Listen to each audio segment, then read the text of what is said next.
Salut les amis, bienvenue dans les foot du foot. Comme je vous avais promis, après le match Sénégal-RDC, je vais vous faire le débrief de ce match. Vraiment, le match vient de terminer. On a assisté à un superbe match de ce CAN là. Et comme on vous a dit que la CAN là, ça propose quand même des belles affiches. Et cette affiche ici, c'était l'une des affiches alléchantes que tout le monde attendait.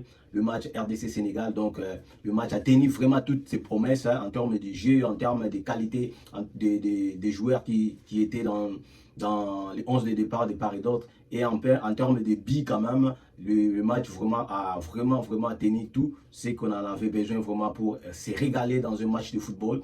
Donc on va rapidement commencer notre débrief dans ce match ici parce qu'on a vu des équipes qui avaient envie de vouloir l'emporter de part et d'autre. On a vu une équipe sénégalaise entrer dans le jeu en dominant son adversaire toute la première période qu'on a vu que le Sénégal était vraiment entré dans son match dès les premières minutes. Ils ont affiché la volonté d'aller chercher cette victoire dès les premières minutes. Ils ont vraiment assiégé les camps congolais pendant cette première période. On a vu quelques réactions congolaises qui étaient vraiment très timides en première période, notamment le but on a pu refuser à cause d'une position litigée de la part des Congolais. C'est là moi, quand j'ai vu ce but là arriver contre le cours du jeu, parce que les Sénégal dominaient vraiment le match. Et directement, on a cette occasion-là que Masuaku qui a lancé Théo Bongonda, qui a remis avec Yohan Bissaka pour faire cette frappe en pivot, pour tromper maintenant les gardiens Mendy. Heureusement que les joueurs Théo Bongonda étaient en position litigée, que l'arbitre a pu annuler ce but-là. Dès cette occasion-là, j'ai vu que les Congolais avaient une stratégie qu'ils ont mis en place de pouvoir ramener l'équipe sénégalaise et procéder par des comptes, tellement ils sont très rapides, ils sont quand même très rapides, ils ont aussi plutôt beaucoup de réussites devant les buts. C'est ça qui a fait même la différence dans ce match-là. Si vous avez compté les nombres d'occasions que le Sénégal a eu, mais ils ont marqué qu'un seul but. Et les Congolais, je dirais, ils ont eu peu d'occasions, mais ils ont fait trembler 2 fois les filets avec le but qui était annulé après une position litigée. C'est ça que ça montre une équipe congolaise très efficace devant les buts. C'est pour cela, moi, je disais avant ce match-là, je disais le Congo, c'est une équipe, défensivement, ils sont solides. Et quand ils vous marquent un but, là, c'est pas facile pour remonter. Là, j'en félicite quand même l'équipe sénégalaise qui a eu les ressources pour aller chercher cette but égalisateur. Donc, en procédant dans la manière que les Congolais jouent, c'est compliqué pour aller chercher la victoire. Si vous êtes mené au score par les Congolais, c'est difficile d'aller chercher la victoire ou encore de revenir au score. Vraiment. Donc, dès que j'ai vu la première occasion que les Congolais ont pu mettre au fond, leur première vraie occasion, leur première vraie sortie de balle, qu'ils ont transformé directement en but qui sera après anéanti par la position de hors-jeu. J'ai vu déjà que ça serait un match qui s'annonçait difficile pour le Sénégal parce que je savais que les Congolais pourraient récidiver encore avec des occasions comme ça pour faire mal au Sénégal.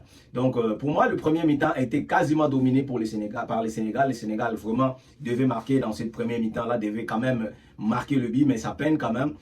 Je ne sais pas pourquoi, parce que le Sénégal devant d'autres équipes, si c'était notre équipe qui est du calibre du Congo, je pense que le Sénégal pourrait déjà sortir avec 2 ou 3-0 à la première mi-temps.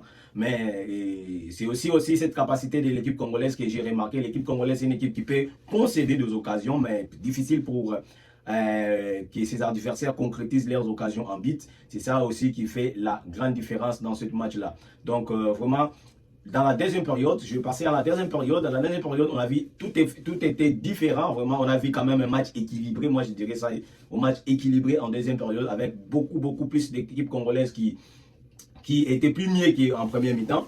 Ils étaient plus mieux qu'en première mi-temps parce que j'ai vu, dès l'entame de première mi-temps, ils ont commencé vraiment à faire sortir le ballon proprement de leur camp et aller inquiéter l'équipe sénégalaise jusqu'à ce qu'on trouve. Moi, je voulais analyser vraiment l'occasion qui ramène le but congolais. On a vu une récupération de balle côté gauche rapidement. Kimuntu Sami va faire une transversale, va renverser le côté gauche vers le côté droit pour trouver Théo Bongonda qui lance directement en profondeur les joueurs Yohan Bissaka et lui il remet en 1-2, ça a été un 1-2 super match joué rapide et Théo Bongonda qui voit sa frappe renvoyée par Edouard Mendy et qui est là, Bakambu comme un renard de surface pour mettre ce ballon au fond du filet quand même. Moi je vis quand même, je pensais que le coach de Sabre après ses buts devait quand même faire des changements défensifs. Ça m'a beaucoup surpris. Je ne sais pas pourquoi, mais ça m'a beaucoup surpris de le voir entrer après que le Congo a marqué ce but. Il est entré encore 2 attaquants de plus. Ça montre quand même la volonté du côté congolais de vouloir enchaîner avec, en finir avec le Sénégal directement après l'ouverture du score. Il voulait quand même marquer et gagner, garantir la victoire sur le terrain. Voilà, avec une équipe sénégalaise qui avait beaucoup d'occasions occasions dans ces matchs. On savait qu'ils pouvaient revenir dans le match dans tout moment parce qu'ils avaient vraiment beaucoup d'occasions. Malgré l'équipe congolaise défendait de plus en plus mieux, défendait en bloc. Et voilà, le but est arrivé. Moi, je t'ai trouvé un but là un peu plus bizarre parce que Maswako avait tout le temps pour enlever ce ballon. Je sais pas, il a eu un petit crampe dans ce match-là et ça a profité à l'attaquant. Ça profitait à l'attaquant sénégalais pour filer droit au but, qu'il a manqué aussi sa face-à-face contre les gardiens passés. Heureusement, Sadio Mané était là en renard de surface pour attendre ce ballon renvoyé par les gardiens congolais pour égaliser pour le Sénégal. Donc, moi, je ne comptais pas le Sénégal marquer dans ces contextes-là parce que ce n'était pas vraiment une occasion créée. Moi, je dirais que c'est une occasion donnée, que les Congolais ont donné rapidement aux Sénégalais cette occasion-là pour pouvoir marquer. Mais dans des occasions construites eux-mêmes, les Sénégalais, ils n'étaient pas capables de pouvoir marquer un but dans leurs propres occasions qu'ils ont créées eux-mêmes. Ils n'étaient pas capables. Bref, c'est un match quand même qui a livré quand même un bon niveau. Moi, j'ai vu que des équipes avaient des bons niveaux, des équipes qui avaient envie de gagner. Dans les duels, c'était sérieux vraiment. Des équipes, des joueurs mettaient leurs pieds, ils jouaient de tout pour les tout vraiment. On a senti quand même un match de haut niveau, de haute tension quand même. Par rapport à ce que les équipes nous ont livré. Vraiment, ça laisse une bonne impression du football africain. Et si on a encore les équipes nous livrent encore des matchs comme celui-ci, on serait quand même content de continuer à avoir des équipes qui sont joueuses quand même. Vraiment, comme j'ai dit par rapport au Maroc, le Sénégal devrait quand même hausser encore son niveau. Surtout, moi, je dirais pas le niveau parce que le niveau du Sénégal, c'est bon, mais je dirais qu'il concrétisait plus des occasions.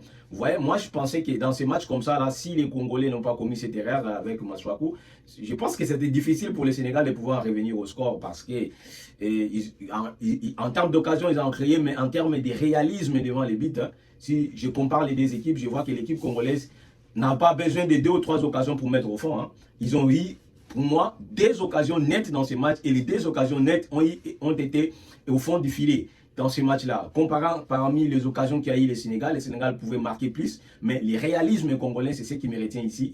C'est une équipe très très réaliste. Ils n'ont pas procuré plus des occasions, mais ils étaient efficaces devant le but. Le moindre ballon qu'ils ont fait sortir, ils ont mis en danger le Sénégal, c'était directement au fond du filet. Et c'est compliqué. Le Sénégal doit vraiment travailler de ce côté-là pour vraiment mitiguer ce type de situation. Si on ne marque pas beaucoup, on doit être aussi serein derrière. On ne peut pas se prendre à une occasion de l'adversaire, prendre un but directement. Ce n'est pas correct pour une équipe sénégalaise qui prétend gagner la compétition. Donc, il faudra quand même bosser dur de l'avant parce que j'ai vu le Sénégal, même face au Botswana, le Sénégal voulait même gagner ce match-là avec plus de buts. Ils ont marqué 3, c'est pas pire, 3, mais ils devraient marquer plus que 3 dans ces matchs-là face au Botswana. C'est la même chose qu'on vit aujourd'hui face au Congo. Ils devaient marquer plus de buts contre le Congo, mais ça manque encore de l'efficacité devant les buts. Et voilà, bravo côté congolais, du réalisme était là. Vraiment, les Congolais ils n'ont pas besoin de beaucoup d'occasions pour marquer des buts. Là. Ils sont vraiment efficaces devant les buts. Et derrière, ils défendent vraiment bien. J'ai aimé leur bloc.